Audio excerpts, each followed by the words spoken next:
Allah'tan başqa heç nə yoxdur. Ondan başqa heç nə...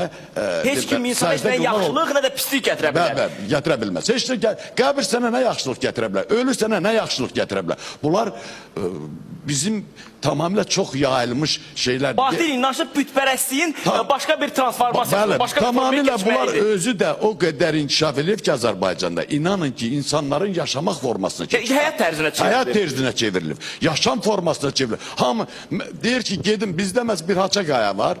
Güya Cənab Əli gəlib haçasınlar. Cənab Əli balaca boy bir insan olub. Bu yaşayıb və ölüb. Bunu hamı bilir. Ölümün səbəbi də məlumdur. Ancaq gəlib bu güya qayanı belə çapıb balaca bir adam. İki yerə bölünür. Yəni balaca qaya ilə müqayisədədir, hə? Yekə qayadır, qaya yarı bölünür. Buna haça, iki dənə haça qayıdırlar.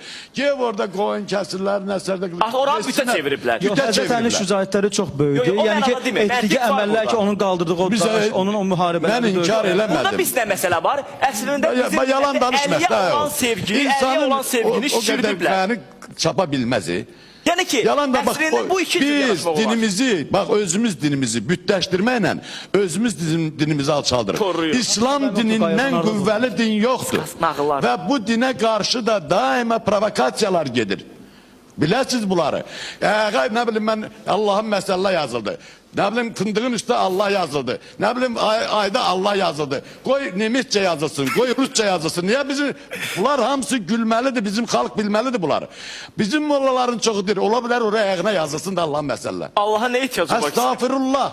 Belə şeylər ola bilməz. Bizim dinə qarşı yönəlmiş ki, yadınızda gəlir Sovetskidə nələr var idi? Rəcib bəy, kesə verirsə bundan danışsa, mən bir şey deyim sizə. Buyurun. Burada ümumiyyətlə Həzrəti Əli əleyhissalam İslam aləmində, İslam dinində bir çox hörmətli və bir çox avtoritet insanlar varsa da, onlardan ən birincisi deyəcək yanılmaz. Çünki Peyğəmbər sallallahu sonra, məsəl üçün, Əmir əl-Möminin elm şəhərinin qapısı güclü. Çoxlu rəqəbləri var idi, çox. Mən söz ara getmək istəyirəm. Sizin dediyinizdə həqiqət var. Bir insanı necə mövcuddursa, ondan nə yuxarı qaldırmaq olar, nə aşağı etdirmək olar. Bunca kəlmə söz deyil, üzr istəyirəm. Cənab Əli, mən sizə açıq deyim, Məhəmməd Peyğəmbər oxumağı, yazmağı bilməyib. Cənab Əli çox savadlı, çox ağıllı, çox inkişaf eləmiş bir insan olub. Bu insan olub, adam olub. Bunu bilmək lazımdır, insandır bu. Bunu fövqəli insan vəziyyətə salmaq əslində olan... Bax, bizim dövrümüzdə yaşayıb, bir də təkrar eləm bunu. Ələkbər Məmmədovun sağ ayağına qırmızı bağlayıblar, topa vurmağa icazə vermirlər. Niyə? Meymunu qarnını cırıb. Bunlar özümüzün yaratdığımız yalançı əfsanələrdir. Ələkbər Məmmədov, mənim dostum, o kim Ələkbər Məmmədov? Futbolçu. Futbolçu. Burnunu tutsa nəfəs alabilməz, arıq bir adamdır, çox gözəl bir insandır. Onu şey eləyiblər, bütləşdiriblər. Sonra məcbur eləyirlər ki, belə şeylər olmaz. Bunlar yalan getməz. Ay bala, bizim dinimizi qorumaq lazımdır. Qoruya bilirikmi? Bax, bunlar bizim dinimizə sığışırlar.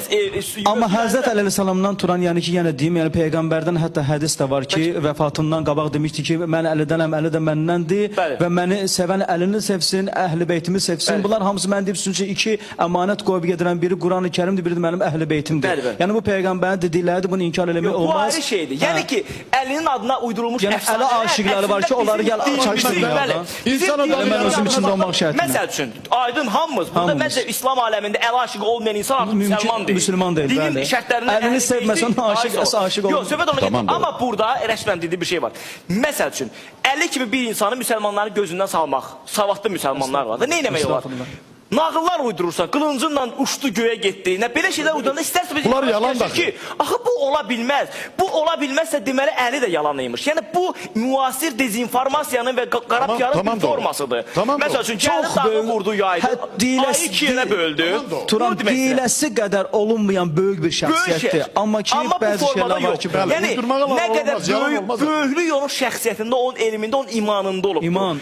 Onun fövqəladə heç bir gücü olmayıbdır. Hətta hədis var belə sizə deyim ki, üzr istəyirəm müəllim, çox üzr istəyirəm. Bizim müsəlmanları Mövzumuz biraz iki qrupa bölüblər, ay oğlu. Yarımız sünniyik, yarımız şiyəyik.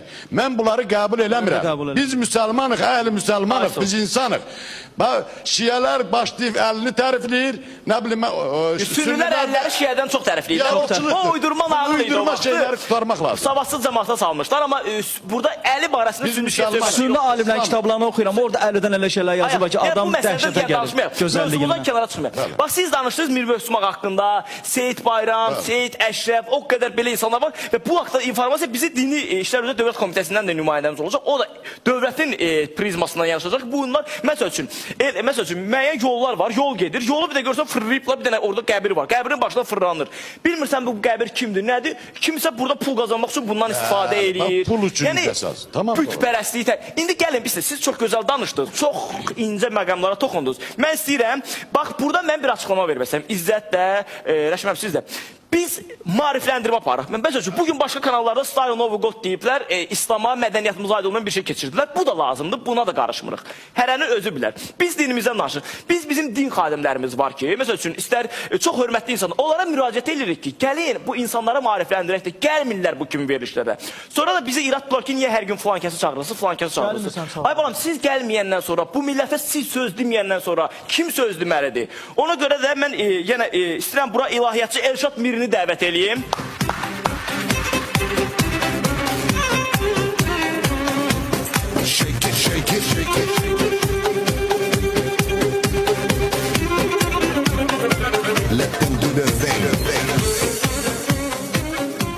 Və hörmətli tamaşaçılar, daha çox və bizim ən azından din, İslam məsələlərindən bağlı burada Elşad müəllim danışacaq.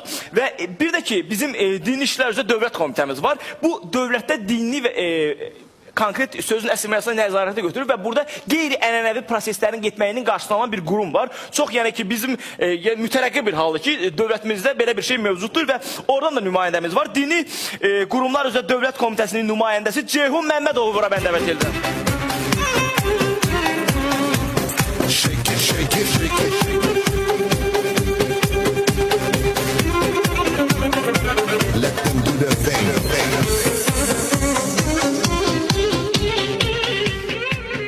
Hörmətli tamaşaçılar, mən bir dənə də şey demək istəyirəm sizə. Adətən Sovet vaxtı dinimizə qarşı provokasiyalardan biri də o idi. Keçən də bundan danışdıq biz. Keçmiş, məsəl üçün, təkər qaraldanları, maşın suvarka eləyənləri, dəmirçiləri, nə bilim, evdə şpaqlovka vuranları və keçmiş narkomanları, nəşəxorları, piyanskaları biraz 2-3 dənə ağızlarını əyib Fatihə surəsini, İxlas surəsini öyrədirdilər. Onları molla adından cəmaatın içinə buraxırdılar və insanların könlündən silə bilmədikləri o dini, İslamı bu formada gözdən salırdılar. Və o dövrdə, yəni mən geyim tərzindən söhbət getmir. Çox belə qara qabaq, əyinləri, başları belə pinti, çox müasir, belə də çox geridə qalmış formada giyinən, başlarına qəribə şəkildə belə papaqlar qoyan insanlar var. İslam deyən ki, biz bunu nəzər tutduq. Amma bizim Peyğəmbər sallallahu hədislər var ki, müsəlman öz dövrünün ən müasiri, həm elmi tərəqqi baxımından, həm geyim baxımından ən səliqəli geyinən bir gözəl, təmiz və baxanda üzünə bir xoş təəssürat bağışlayan bir insan olmalıdır. Belə pis çıxmasın, İzzət kimi, Elşad kimi, Ceyhun kimi. Bizim hamımız. Məhəmməd Peyğəmbərdən hədisdir var. Bu istəkdir ondan ki, belə olmalıdır. Müslüman belə olmalıdır. Yəni ki, indi bəzi adamlar var ki, məsəl üçün, mən doğrudan ürəyim açılır. Məsələn, Elşad Miri din adamıdır. Ona baxırsan, adam bu dini kompliment kimi deyir. Bu dini təbliğ edən insanı sevməyə bilmir. Ceyhun müəllimə, baxırsan, indi dindən danışacaq, kostyumda və müasir, heç nə millət vəkilindən seçilir, nə də ki, Silvio Berlusconi'nin geyimindən seçilir. Amma ondan şəxsiyyətli də imanlıdır. İzzətə də ki, öz yerində, yəni, fikrimi çatdırmaq istəyirəm cəmaata ki, bu stereotiplər əslində İslama aid olan stereotiplər də öyleydi. Bugün saqqalla, şalvarla, bəzi geyimlərlə dini göstərmə insanlar var. Bu əslində kim necə istəyir giysin, kim istəyir necə davransın, sırğa taxana, min yufqa giyinən nə qədər normal yanaşırıqsa, başqa cür giyinəndə o cür. Bu insanın şəxsi işidir, insanın özünü ifadə eləmə formasıdır. Amma İslam ancaq bundan ibarəti, şəkildən ibarəti bu deyil. İslam insanın əqidəsidir, yaşayış tərzidir, içidir və s. və ilaxır əxlaqıdır. İndi burada mən sizdən Ceyhun müəllim, bu dediyimiz kimi bu ziyarətgahlar var, müqəddəs elan olunmuş insanlar var. Bugün bizim diri əməlli başlı müqəddəslərimiz var, onlardan danışır. Yəni ki, yəqin Dini İşlər üzrə Dövlət Komitəsinin bu haqda məlumatı var.